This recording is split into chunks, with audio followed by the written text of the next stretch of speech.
tukushukuru kufanya ziara kuja kwetu Urambo. Hii miradi mikubwa hii ungeweza kusema imetosha, lakini bado umekuja kutuangalia kwamba tunakwenda namna gani. Lakini jambo kubwa tuseme, tumshukuru sana Mheshimiwa Rais. Kama alivyosema Mheshimiwa DC, tulikuwa tuna changamoto kubwa ya umeme. Lakini leo kukatika umeme leo Urambo ni ndoto.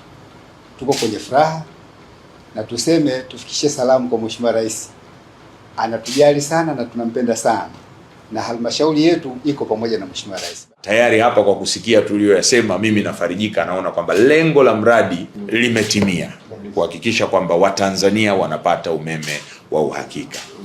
Mheshimiwa Rais wetu Daktari Samia Suluhu Hassan alitoa fedha zaidi ya trilioni 1.9 kwa ajili ya mradi uitwao Grid Imara, kuhakikisha kwamba wilaya zetu na mikoa yetu ambayo pia ilikuwa haijafikiwa na gridi ya taifa iweze kufikiwa na umeme wa gridi ya taifa.